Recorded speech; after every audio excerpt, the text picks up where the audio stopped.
Bab 3 Kelas 8, Tata Negara dan Pemerintahan. Tujuan pembelajaran. 1. Peserta didik mampu menyadari pentingnya fungsi lembaga penyelenggara negara dan sistem pemerintahan dalam menjalankan negara. 2. Peserta didik mampu membedakan kewenangan pemerintahan pusat, provinsi, kabupaten dan kota. 3. Peserta didik menunjukkan sikap disiplin mematuhi peraturan daerah sebagai bentuk pengamalan ajaran agama. 4. Peserta didik menunjukkan sikap berjiwa besar sebagai meneladani sikap para pemimpin daerah swapraja. Pada pembahasan sebelumnya, kita sudah mempelajari bentuk dan kedaulatan negara. Semoga kalian semakin mengenali Indonesia, ya. Ternyata Indonesia itu luas, membentang dari Sabang sampai Merauke, kurang lebih sepanjang 5.245 km. Jika mau disepadankan, sama dengan dari Inggris di Eropa Barat sampai Turkmenistan di Asia Tengah. Bayangkan betapa panjangnya wilayah Indonesia. Kita bersyukur hingga saat ini masih utuh dalam bingkai Negara Kesatuan Republik Indonesia. Semoga tetap terjaga sampai masa yang akan datang. Nah, kali ini kita akan belajar bersama tentang tata negara dan pemerintahan. Sebagai warga negara yang baik, tentunya kalian juga perlu memahami ketatanegaraan dan pemerintahan negara Republik Indonesia. Perhatikan peta konsep berikut ini.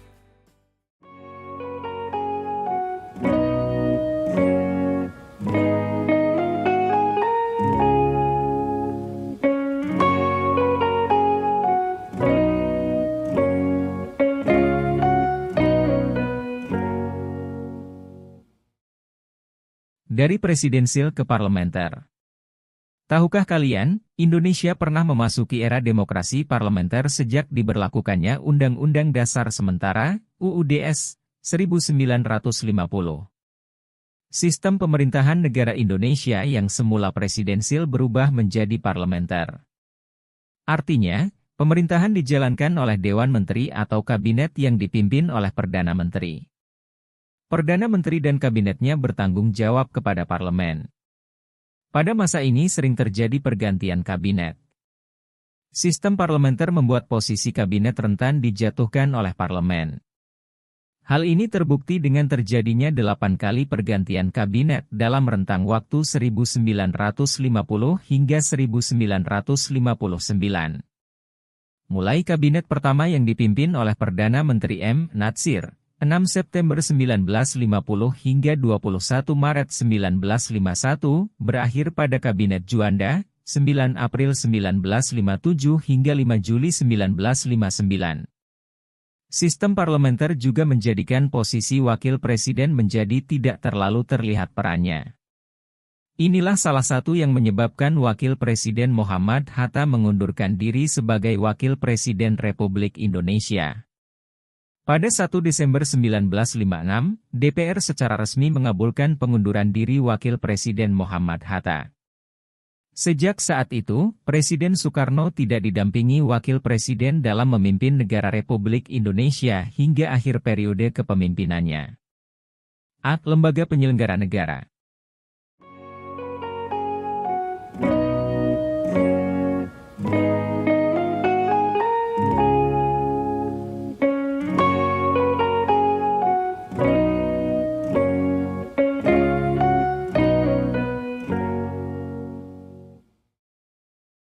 Kalian pasti tahu berbagai organisasi yang ada di sekolah.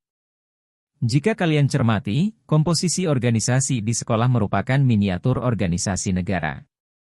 Ada organisasi siswa intrasekolah, OSIS, yang menjalankan fungsi eksekutif. OSIS menyusun berbagai rencana kerja dan anggaran tahunan serta melaksanakannya dalam satu periode kepengurusan. Ada juga Majelis Permusyawaratan Kelas, MPK, di beberapa sekolah namanya Kongres Siswa, yang menjalankan fungsi legislatif. Demikian pula halnya dalam lingkup negara. Ada lembaga penyelenggara negara yang menjalankan tugas pokok dan fungsi, tupoksi, sesuai undang-undang. Jika di sekolah hanya ada lembaga eksekutif dan legislatif, maka dalam konteks negara ada tambahan satu lagi, yaitu lembaga yudikatif. Sebelum kita membahas lebih mendalam tentang tupoksi ketiga lembaga negara tersebut dalam ketatanegaraan Indonesia, kita bahas dulu mengapa perlu ada pembagian kekuasaan dalam sebuah negara. Hal ini agar kalian lebih mudah dalam memahami materi. Selain itu, juga bisa menjadi pelajaran dalam berorganisasi di sekolah. Dalam perjalanan sejak kemerdekaannya, bangsa Indonesia pernah dipimpin oleh pemerintahan yang berlangsung cukup lama. Pertama masa Orde Lama dan kedua masa Orde Baru. Pada dua masa pemerintahan ini, kekuasaan eksekutif sangat besar dan luas. Lembaga legislatif dan yudikatif kurang menjalankan tupoksi sebagaimana mestinya. Keduanya terlemahkan oleh kekuasaan eksekutif dan kehilangan independensinya. Akibatnya, pemerintahan menjadi tidak sehat. Kekuasaan eksekutif menjadi sangat kuat. Karena, tidak ada fungsi check and balances, mengawasi dan mengimbangi.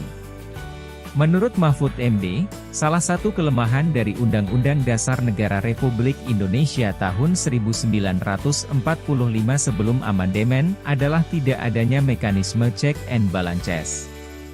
Lembaga eksekutif, Presiden, menjadi pusat kekuasaan dengan berbagai hak prerogatif. Presiden, dalam kegentingan yang memaksa, berhak mengeluarkan peraturan pemerintah pengganti undang-undang, Perpu. Masalahnya, tidak ada kriteria yang jelas. Apa yang dimaksud dan indikator kegentingan yang memaksa? Masih menurut Mahfud, UUD NRI tahun 1945 juga tidak mengatur mekanisme judicial review. Padahal, seringkali lahir produk legislatif yang dipersoalkan konsistensinya dengan UUD karena lebih banyak didominasi oleh keinginan-keinginan politik dari pemerintah. Karena itulah, dilakukan amandemen Undang-Undang Dasar 1945. Salah satu pembahasan amandemen UUD NRI tahun 1945 mengenai distribution of power, pembagian kekuasaan, antara eksekutif, legislatif, dan yudikatif dengan prinsip check and balances. Dalam hukum ketatanegaraannya, Indonesia lebih dekat kepada pembagian kekuasaan daripada pemisahan kekuasaan. Kekuasaan didistribusikan menjadi 3 lembaga negara, yaitu legislatif, eksekutif, dan yudikatif. Namun demikian, ketiga lembaga negara ini tidak terpisah, melainkan saling terkait menjalankan prinsip check and balances, saling mengawasi dan mengimbangi. Lembaga legislatif adalah lembaga negara yang berwenang membuat undang-undang untuk menjalankan negara. Dalam hal ini, diwujudkan dengan dipilihnya Dewan Perwakilan Rakyat melalui mekanisme pemilihan umum. Anggota DPR menjadi mitra sekaligus pengawas bagi eksekutif, Presiden. Lembaga eksekutif adalah lembaga negara yang menjalankan negara berdasarkan undang-undang. Dalam hal ini, diwujudkan dengan lembaga kepresidenan beserta kabinetnya. Presiden dan wakil presiden dipilih melalui mekanisme pemilihan umum. Lembaga kepresidenan bekerja sama dengan DPR dalam menjalankan negara. Misalnya, dalam penyusunan dan pengesahan anggaran pendapatan dan belanja negara, APBN. Lembaga yudikatif adalah lembaga negara yang mengadili pelanggaran terhadap undang-undang dalam menjalankan negara. Dalam hal ini, diwujudkan dengan adanya lembaga kehakiman, yaitu Mahkamah Agung dan Mahkamah Konstitusi. Lembaga kehakiman bertugas mengadili pelanggaran pelaksanaan undang-undang oleh eksekutif. Berikut tabel tugas pokok dan fungsi lembaga penyelenggara negara.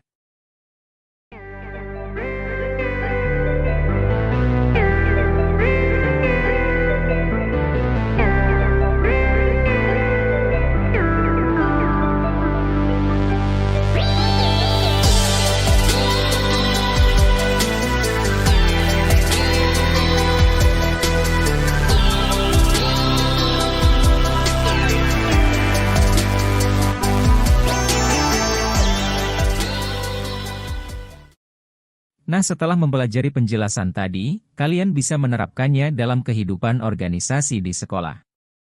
Kegiatan kesiswaan di sekolah tidak akan berjalan baik dan mencapai tujuan tanpa ada sinergi dari OSIS dan MPK.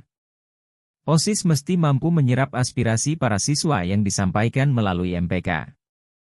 Berdasarkan inputan tersebut, OSIS bisa merancang program kerja yang tepat sasaran dan manfaat. Kalian bisa bayangkan bila tidak ada sinergi antara OSIS dan MPK, apa yang akan terjadi? OSIS merasa telah merancang program kerja yang bermanfaat dan sesuai kebutuhan, tetapi para siswa merasa itu tidak sesuai dengan aspirasi mereka. Akibatnya, tujuan bersama organisasi sekolah tidak tercapai. Karenanya, pelajaran penting dari materi ini adalah lembaga legislatif, eksekutif, dan yudikatif mesti bekerja dalam kerangka sinergi. Pembagian kekuasaan bukan bermakna pemisahan kekuasaan. Pembagian kekuasaan bermakna adanya tupoksi masing-masing dalam menjalankan negara, tetapi dalam bingkai kelembagaan negara yang mesti bersinergi untuk mencapai tujuan berbangsa dan bernegara. Inilah pentingnya keberadaan lembaga legislatif, eksekutif, dan yudikatif dalam sebuah negara. B. Sistem pemerintahan.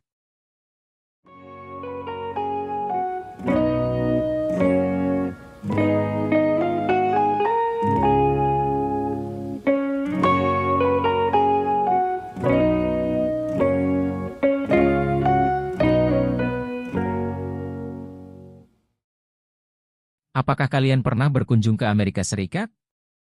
Setidaknya membaca-baca seputar negara Amerika, baik bidang politik, pertahanan, ekonomi, maupun sosial budaya. Tahukah kalian negara Amerika menganut sistem pemerintahan presidensil?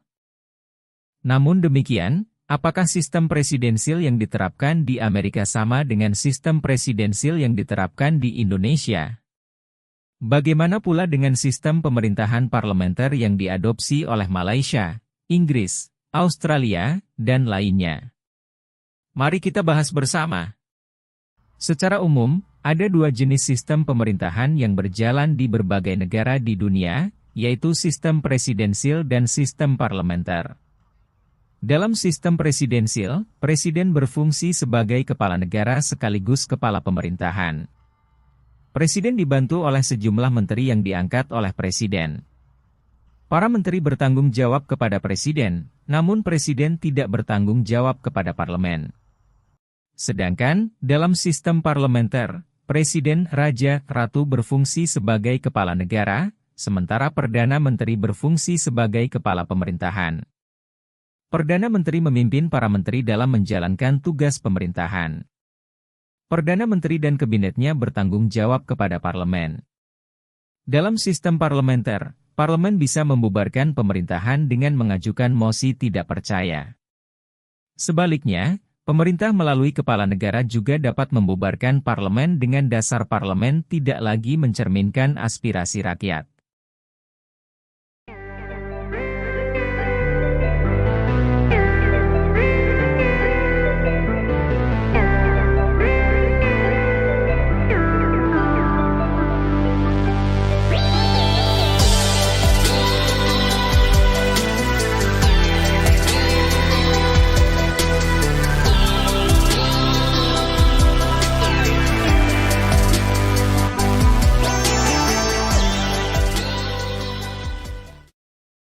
Pemerintahan dengan mengajukan mosi tidak percaya.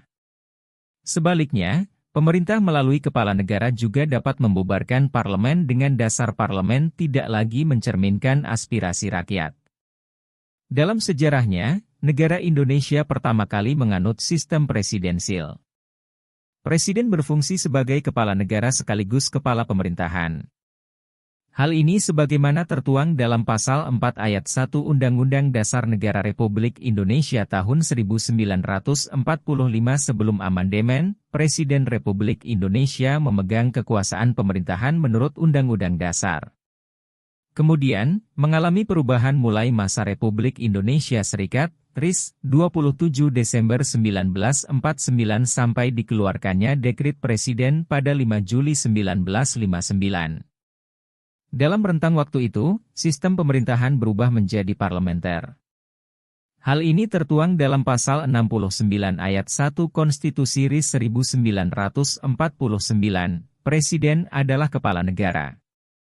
Sebelumnya, pada Pasal 74 Ayat 2 disebutkan, Presiden mengangkat seorang Perdana Menteri dan menteri-menteri lainnya. Artinya, kepala pemerintahan dijalankan oleh Perdana Menteri. Namun, seiring perjalanannya, sistem parlementer menimbulkan ketidakstabilan politik. Hal ini ditandai dengan sering bergantinya kabinet. Kalian bisa bayangkan dalam kurun waktu itu terjadi 8 kali pergantian kabinet. Kemudian, pada 5 Juli 1959, keluarlah dekret presiden. Dengan keluarnya dekret presiden, maka sistem pemerintahan negara Indonesia kembali menganut sistem presidensil. Nah, bagaimana dengan sekarang? Apakah sistem pemerintahan Indonesia masih menganut presidensil? Jika kita cermati, negara Indonesia tidak sepenuhnya menganut sistem presidensil, sebagaimana Amerika Serikat. Ada beberapa penyesuaian yang dilakukan. Ada sisi parlementer yang diadaptasi. Menurut Syamsul Bachri, dalam jurnal Konsep Pemerintahan Indonesia menurut UDNRI tahun 1945 yang dikutip oleh Daniel Susilo, istilah yang sering digunakan adalah sistem presidensil konstitusional. Menurutnya, sistem presidensil konstitusional adalah kekuasaan pemerintahan presiden diatur dalam Undang-Undang Dasar, baik dalam kapasitasnya sebagai kepala pemerintahan maupun sebagai kepala negara. Syamsul mendasarkannya pada rumusan pasal 4 ayat 1 UDNRI tahun 1945, Presiden Republik Indonesia memegang kekuasaan pemerintahan menurut Undang-Undang Dasar. Selain itu, merujuk juga pada pasal 6A ayat 1 UDNRI tahun 1945, tentang dipilihnya presiden secara langsung oleh rakyat. Artinya, sistem pemerintahan Indonesia mengadaptasi sistem presidensil, tetapi dilakukan penyesuaian berdasarkan undang-undang. Karakteristik sistem pemerintahan presidensil konstitusional adalah sebagai berikut. 1. Presiden dan wakil presiden dipilih secara langsung oleh rakyat. 2. Sistem partai politik adalah multipartai. 3. Presiden adalah penyelenggara pemerintahan negara. 4. Presiden dan atau wakil presiden hanya dapat diberhentikan dalam masa jabatannya oleh parlemen jika terbukti melanggar hukum. 5. Terdapat prinsip checks and balances. 6. Presiden memiliki kewenangan menerbitkan peraturan pemerintah untuk menjalankan undang-undang, mengajukan dan mengesahkan ataupun tidak mengesahkan rancangan undang-undang dan atau undang-undang. 7. Presiden bertanggung jawab kepada konstitusi. 8. Presiden tidak dapat membubarkan parlemen. 9. Pembatasan kekuasaan presiden dalam menjalankan pemerintahan bukan hanya terhadap masa jabatannya, tetapi juga pada kewenangannya dalam menjalankan pemerintahan negara. 10. Presiden adalah eksekutif tunggal. 11. Parlemen memiliki hak angket dan hak interpelasi guna mengawasi pemerintahan, kabinet, dalam melaksanakan kebijakan publik. Sementara itu, Jimli Asidiki menyatakan terdapat 9 karakter sistem pemerintahan presidensil, yaitu sebagai berikut. 1. Terdapat pemisahan kekuasaan yang jelas antara kekuasaan eksekutif dan legislatif. 2. Presiden merupakan eksekutif tunggal. Kekuasaan eksekutif presiden tidak terbagi dan yang ada hanya presiden dan wakil presiden saja. 3. Kepala pemerintahan adalah sekaligus kepala negara atau sebaliknya kepala negara adalah kepala pemerintahan. 4. Presiden mengangkat para menteri sebagai pembantu atau sebagai bawahan yang bertanggung jawab kepadanya. 5. Anggota parlemen tidak boleh menduduki jabatan eksekutif dan demikian pula sebaliknya. 6. Presiden tidak dapat membubarkan parlemen. 7. Jika dalam sistem parlementer berlaku prinsip supremasi parlemen, maka dalam sistem presidensil berlaku supremasi konstitusi. Karena itu, pemerintahan eksekutif bertanggung jawab kepada konstitusi. 8. Eksekutif bertanggung jawab langsung kepada rakyat yang berdaulat. 9. Kekuasaan tersebar secara tidak terpusat seperti dalam sistem parlementer yang terpusat pada parlemen. Dengan ke-9 prinsip sistem presidensil ini, menurut Jimli Asidiki, pasca perubahan UDNRI tahun 1945, sistem pemerintahan presidensil yang diterapkan Indonesia dapat dikatakan lebih murni. Presiden Republik Indonesia adalah kepala negara sekaligus kepala pemerintahan dengan tugas dan wewenangnya masing-masing menurut Undang-Undang Dasar. Karena itu, kedudukan kepala negara dan kepala pemerintahan tidak perlu dibedakan apalagi dipisahkan. Wakil Presiden juga tidak dapat diartikan atau diberi peran semacam jabatan Perdana Menteri. Nah, kalian jadi paham, kan sistem presidensil yang diterapkan di negara Indonesia? Dengan pengetahuan yang didapatkan sekarang, kalian bisa mengikuti perkembangan yang terjadi dalam perpolitikan nasional. C. Pemerintahan daerah provinsi, kota, dan kabupaten.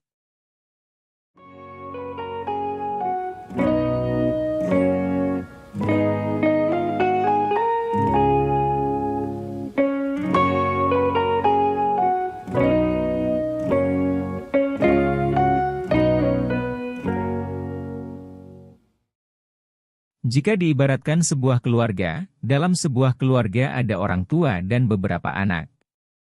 Setiap anak memiliki hak dan kewajibannya masing-masing. Namun, setiap anak terikat dan tergabung dalam satu keluarga yang sama.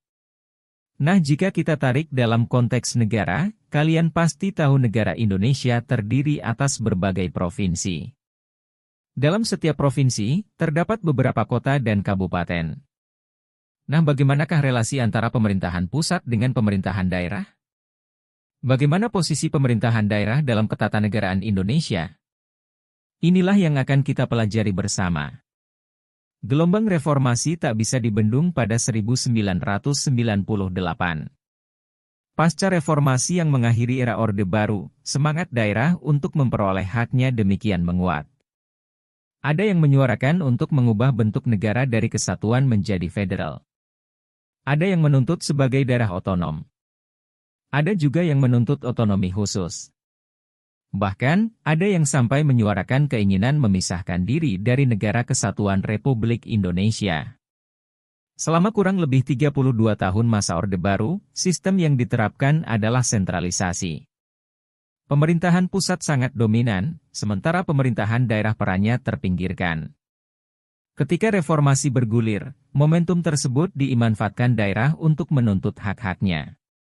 Merespons tuntutan tersebut, Presiden B.J. Habibie segera menyusun dan mengeluarkan rancangan undang-undang, RUU, tentang pemerintah daerah. RUU ini kemudian dibahas dan disahkan oleh DPR menjadi UU Nomor 22 Tahun 1999 tentang Pemerintah Daerah dan UU Nomor 25 Tahun 1999 tentang Perimbangan Keuangan. Kelahiran UU Nomor 22 Tahun 1999 memiliki semangat memberikan otonomi kepada daerah. Penyelenggaraan otonomi daerah dilaksanakan dengan memberikan kewenangan yang luas, tetapi bertanggung jawab. Otonomi daerah juga mengatur pembagian dan pemanfaatan sumber daya nasional yang berkeadilan, serta perimbangan keuangan pusat dan daerah. Penyelenggaraan otonomi daerah juga dilaksanakan dengan prinsip-prinsip demokrasi, peran serta masyarakat, pemerataan, keadilan, serta memperhatikan potensi dan keanekaragaman masing-masing daerah. Namun demikian, otonomi daerah harus tetap ditempatkan dalam kerangka negara kesatuan. Otonomi daerah berbeda dengan negara bagian dalam negara federal. Dalam negara kesatuan, tidak ada negara dalam negara. Pada perkembangan selanjutnya, UU Nomor 22 Tahun 1999 disempurnakan dengan terbitnya UU Nomor 32 Tahun 2004. Prinsip-prinsip penyelenggaraan pemerintahan daerah dalam UU Nomor 32 Tahun 2004 adalah sebagai berikut. 1. Otonomi daerah diterapkan dalam asas desentralisasi, dekonsentrasi, dan tugas pembantuan. 2. Penyelenggaraan asas desentralisasi secara utuh dilaksanakan di ranah kabupaten dan kota. 3. Asas tugas pembantuan dilaksanakan di daerah provinsi, daerah kabupaten, daerah kota, dan desa. 4. Desentralisasi adalah penyerahan wewenang pemerintahan pusat kepada pemerintah daerah otonom untuk mengatur dan mengurus urusan pemerintahan dalam sistem Negara Kesatuan Republik Indonesia, NKRI. Namun kemudian, UU Nomor 32 Tahun 2004 juga mengalami penyesuaian dan direvisi dengan disahkannya UU Nomor 23 Tahun 2014 tentang pemerintahan daerah. UU Nomor 32 Tahun 2004 dinilai tidak relevan lagi dengan perkembangan keadaan, ketatanegaraan, dan tuntutan penyelenggaraan pemerintahan daerah. UU Nomor 23 Tahun 2014 membagi urusan pemerintahan menjadi 3, yakni urusan pemerintahan absolut, urusan pemerintahan konkuren, dan urusan pemerintahan umum. Urusan pemerintahan absolut adalah urusan pemerintahan yang sepenuhnya menjadi kewenangan pemerintah pusat. Karenanya, tidak ada hubungannya dengan otonomi atau desentralisasi. Ruang lingkup yang menjadi urusan pemerintah pusat diterangkan dalam pasal 10 ayat 1, yaitu agama, pertahanan, keamanan, justisi, politik luar negeri, moneter dan fiskal nasional. Urusan pemerintahan konkuren adalah urusan pemerintahan yang dibagi antara pemerintah pusat dan pemerintah daerah provinsi dan kabupaten, kota. Urusan konkuren dibagi menjadi urusan pemerintahan wajib dan urusan pemerintahan pilihan. Urusan pemerintahan wajib adalah urusan pemerintahan yang wajib diselenggarakan oleh semua daerah. Ruang lingkupnya meliputi pelayanan dasar dan non-pelayanan dasar, sebagaimana diterangkan dalam pasal 12 ayat 1, 2, dan 3. Ruang lingkup pelayanan dasar meliputi pendidikan, kesehatan, pekerjaan umum dan penataan ruang, perumahan rakyat dan kawasan permukiman, ketenteraman, ketertiban umum, dan perlindungan masyarakat, sosial. Sementara, ruang lingkup non-pelayanan dasar meliputi tenaga kerja, pemberdayaan perempuan dan perlindungan anak, pangan, pertanahan, lingkungan hidup, administrasi kependudukan dan pencatatan sipil, pemberdayaan masyarakat dan desa, pengendalian penduduk dan keluarga berencana, perhubungan, komunikasi dan informatika, koperasi, usaha kecil dan menengah, penanaman modal, kepemudaan dan olahraga, statistik, persandian, kebudayaan, dan perpustakaan. Pembagian urusan pemerintahan konkuren antara pemerintah pusat dan daerah provinsi serta daerah kabupaten, kota didasarkan pada prinsip akuntabilitas, efisiensi, eksternalitas, dan kepentingan strategis nasional. Berikut kriteria-kriteria urusan pemerintahan pusat, daerah provinsi, dan daerah kabupaten, kota. Kriteria urusan pemerintahan yang menjadi kewenangan pemerintah pusat adalah sebagai berikut. 1. Urusan pemerintahan yang lokasinya lintas daerah provinsi atau lintas negara. 2. Urusan pemerintahan yang penggunanya lintas daerah provinsi atau lintas negara. 3. Urusan pemerintahan yang manfaat atau dampak negatifnya lintas daerah provinsi atau lintas negara. 4. Urusan pemerintahan yang penggunaan sumber dayanya lebih efisien apabila dilakukan oleh pemerintah pusat. 5. Urusan pemerintahan yang peranannya strategis bagi kepentingan nasional. Kriteria urusan pemerintahan yang menjadi kewenangan pemerintah daerah provinsi adalah sebagai berikut. 1. Urusan pemerintahan yang lokasinya lintas daerah kabupaten kota.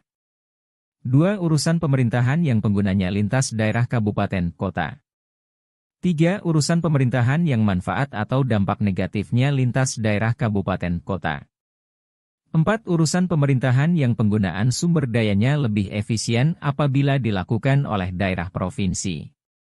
Kriteria urusan pemerintahan yang menjadi kewenangan pemerintah daerah kabupaten kota adalah sebagai berikut. 1. Urusan pemerintahan yang lokasinya dalam daerah kabupaten kota. 2. Urusan pemerintahan yang penggunanya dalam daerah kabupaten kota. 3. Urusan pemerintahan yang manfaat atau dampak negatifnya hanya dalam daerah kabupaten kota. 4. Urusan pemerintahan yang penggunaan sumber dayanya lebih efisien apabila dilakukan oleh daerah kabupaten kota. Selanjutnya, urusan pemerintahan pilihan adalah urusan pemerintahan yang wajib diselenggarakan oleh daerah sesuai dengan potensi yang dimiliki daerah. Ketentuan mengenai pembagian urusan pemerintahan daerah dan pemerintah pusat dalam urusan pilihan adalah sebagai berikut. 1. Penyelenggaraan urusan pemerintahan bidang kehutanan, kelautan, serta energi dan sumber daya mineral dibagi antara pemerintah pusat dan pemerintah daerah. 2. Urusan pemerintahan bidang kehutanan yang berkaitan dengan pengelolaan Taman Hutan Raya Kabupaten Kota menjadi kewenangan daerah Kabupaten Kota. 3. Urusan pemerintahan bidang energi dan sumber daya mineral yang berkaitan dengan pengelolaan minyak dan gas bumi menjadi kewenangan pemerintah pusat. 4. Urusan pemerintahan bidang energi dan sumber daya mineral yang berkaitan dengan pemanfaatan langsung panas bumi dalam daerah kabupaten, kota menjadi kewenangan daerah kabupaten, kota. Adapun urusan pemerintahan umum adalah urusan pemerintahan yang menjadi kewenangan presiden sebagai kepala pemerintahan. Ruang lingkup urusan pemerintahan umum berdasarkan pasal 25 ayat 1 adalah sebagai berikut. 1. Pembinaan wawasan kebangsaan dan ketahanan nasional dalam rangka memantapkan pengamalan Pancasila, pelaksanaan Undang-Undang Dasar Negara Republik Indonesia tahun 1945, pelestarian Bhinneka Tunggal Ika, serta mempertahankan dan memeliharaan keutuhan Negara Kesatuan Republik Indonesia. 2. Pembinaan persatuan dan kesatuan bangsa, pembinaan kerukunan antar suku dan intrasuku, umat beragama, ras, dan golongan lainnya, guna mewujudkan stabilitas keamanan lokal, regional, dan nasional. 3. Penanganan konflik sosial sesuai ketentuan peraturan perundang-undangan. 4. Koordinasi pelaksanaan tugas antar instansi pemerintahan yang ada di wilayah daerah provinsi dan daerah kabupaten atau kota untuk menyelesaikan permasalahan yang timbul dengan memperhatikan prinsip demokrasi, hak asasi manusia, pemerataan, keadilan, keistimewaan dan kekhususan, potensi serta keanekaragaman daerah sesuai dengan ketentuan peraturan perundang-undangan. 5. Pengembangan kehidupan demokrasi berdasarkan Pancasila. 6. Pelaksanaan semua urusan pemerintahan yang bukan merupakan kewenangan daerah dan tidak dilaksanakan oleh instansi vertikal.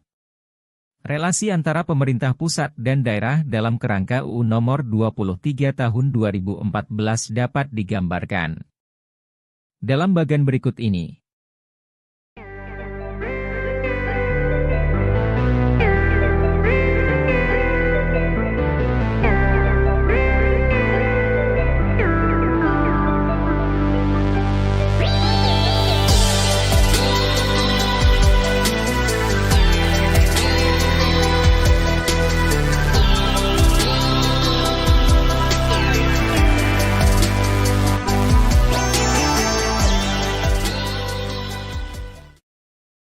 Nah, apakah kalian tinggal di wilayah kabupaten atau kota? Baik tinggal di wilayah kabupaten ataupun kota, sebagai warga negara yang baik, kalian mesti mematuhi peraturan-peraturan daerah yang berlaku, misalnya dalam tertib berlalu lintas. Peraturan lalu lintas dibuat dan diterapkan agar terwujud ketertiban dalam berlalu lintas dan terjaga keselamatan pengguna jalan.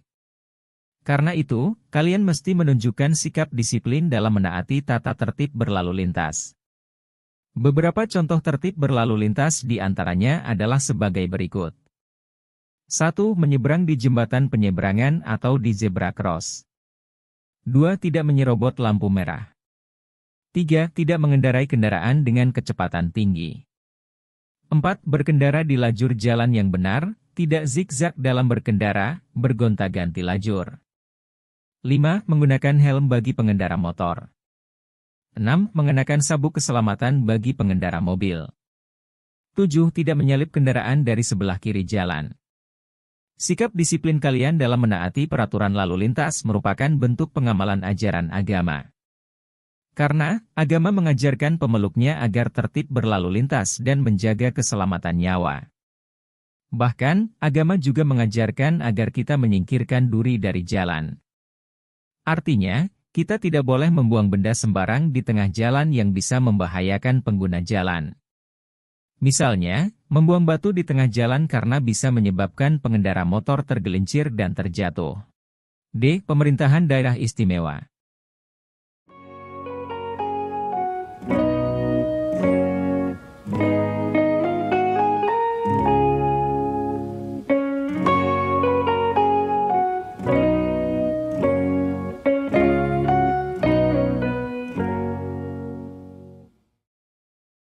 Kalian pernah berkunjung ke Yogyakarta? Selain terkenal dengan Malioboro sebagai pusat perbelanjaan khas Yogyakarta dan gudeg sebagai makanan khasnya, tahukah kalian bahwa Yogyakarta adalah salah satu daerah istimewa di Indonesia selain Nangro Aceh Darussalam? Bagaimana sebetulnya yang dimaksud dengan daerah istimewa? Nah, inilah yang akan kita bahas bersama. Ketentuan tentang daerah istimewa diatur dalam Pasal 18B Ayat 1 UUD NRI tahun 1945, negara mengakui dan menghormati satuan-satuan pemerintahan daerah yang bersifat khusus atau bersifat istimewa yang diatur dengan undang-undang. Namun demikian, UUD NRI tahun 1945 tidak memberikan penjelasan tentang apa yang dimaksud dengan satuan pemerintahan daerah yang bersifat istimewa. Dalam UU Nomor 23 Tahun 2014 tentang pemerintahan daerah, juga tidak ditemukan apa yang dimaksud dengan pemerintahan daerah yang bersifat istimewa. Selain itu, UUD NRI tahun 1945 dan UU Nomor 23 Tahun 2014 juga tidak menjelaskan indikator yang menjadi acuan sebuah daerah menjadi daerah istimewa. Keduanya juga tidak menjelaskan pada level pemerintahan apa sebuah daerah bisa menyandang daerah istimewa. Karena itu, untuk memahami apa yang dimaksud daerah istimewa dalam pasal tersebut, mesti menggunakan pendekatan sejarah. Sejarah menjelaskan bahwa daerah istimewa merupakan daerah yang asal mulanya berbentuk kerajaan, kesultanan, daerah swapraja. Daerah swapraja adalah daerah otonom dalam lingkungan susunan pemerintahan Hindia Belanda. Ketika itu, pengaturannya melalui kontrak politik dengan penguasa kerajaan atau kesultanan, sebagaimana diatur dalam Zelfbestuurregelen 1938. Pada masa Hindia Belanda disebut sebagai Zelfbestuurlandskappen. Sementara, pada masa pemerintahan pendudukan Jepang disebut sebagai Kooti. Semua istilah tersebut maknanya sama dengan daerah istimewa. Pada saat pengesahan UUD NRI tahun 1945 oleh PPKI pada 18 Agustus 1945, Soepomo memberikan penjelasan tentang maksud ketentuan pasal 18 UUD NRI tahun 1945. Ia menyatakan, dan adanya daerah-daerah istimewa diindahkan dan dihormati, kooti-kooti, sultanat-sultanat tetap ada dan dihormati susunannya yang asli. Akan tetapi, itu keadaannya sebagai daerah, bukan negara. Jangan sampai ada salah paham dalam menghormati adanya daerah Zelfbesturendelandskappen, itu bukan negara, sebab hanya ada satu negara. Jadi, Zelfbesturendelandskappen hanyalah daerah saja, tetapi daerah istimewa, yaitu yang mempunyai sifat istimewa. Jadi, daerah-daerah istimewa itu suatu bagian dari staat Indonesia, tetapi mempunyai sifat istimewa, mempunyai susunan asli. Kemudian, secara bertahap melalui proses diskusi yang panjang, para pemimpin daerah swapraja tersebut dengan besar hati bergabung dengan negara Republik Indonesia dalam bingkai negara kesatuan. Salah satu di antaranya adalah Sultan Syarif Qasim II dari Kesultanan Siak Sri Indrapura. Pada 28 November 1945, Sultan Syarif Qasim II mengirimkan pernyataan pendek kesetiaan Kesultanan Siak Sri Indrapura kepada pemerintah Republik Indonesia dan menyerahkan harta kekayaan kesultanan untuk perjuangan senilai 13 juta gulden. Inilah sikap jiwa besar para pemimpin daerah swapraja yang mesti kalian teladani. Mereka tidak egois dengan memilih menjadi negara terpisah dari Negara Kesatuan Republik Indonesia, melainkan bergabung dengan NKRI. Bahkan, memberikan sumbangan kekayaan kerajaan atau kesultanan untuk membangun negeri Indonesia. Pada perkembangan selanjutnya, Konstitusi Republik Indonesia Serikat dan UUD 1950 juga tetap mengakui kedudukan daerah swapraja. Pasal 64 Konstitusi RI mengatur tentang pengakuan terhadap daerah swapraja dan Pasal 65 mengatur tentang kedudukan daerah swapraja. Dalam UUD 1950, kedudukan daerah swapraja diatur dalam Pasal 132 sampai Pasal 133. Jadi, baik Konstitusi RI maupun UUD 1950 mengakui daerah swapraja. Dari rumusan antara UUD NRI tahun 1945, Konstitusi RIS, dan UDS 1950, meskipun menggunakan istilah yang berbeda, tetapi bisa dipahami daerah swapraja yang dimaksud adalah sama dengan daerah istimewa, sebagaimana dimaksud dalam UUD NRI tahun 1945. Kedudukan daerah istimewa dalam UUD NRI tahun 1945 diatur dalam pasal 18 UUD NRI tahun 1945 yang berbunyi, pembagian daerah Indonesia atas daerah besar dan kecil, dengan bentuk susunan pemerintahannya ditetapkan dengan undang-undang, dengan memandang dan mengingat dasar permusyawaratan daripada sistem pemerintahan negara, dan hak-hak asal-usul dalam daerah-daerah yang bersifat istimewa. Dengan demikian, bisa dipahami bahwa status daerah istimewa, sebagaimana diamanatkan oleh pasal 18B ayat 1, bersifat dinamis. Artinya, pada dasarnya tidak ada larangan dalam UUD NRI tahun 1945 jika pemerintah bersama-sama DPR menyetujui pembentukan daerah istimewa yang baru.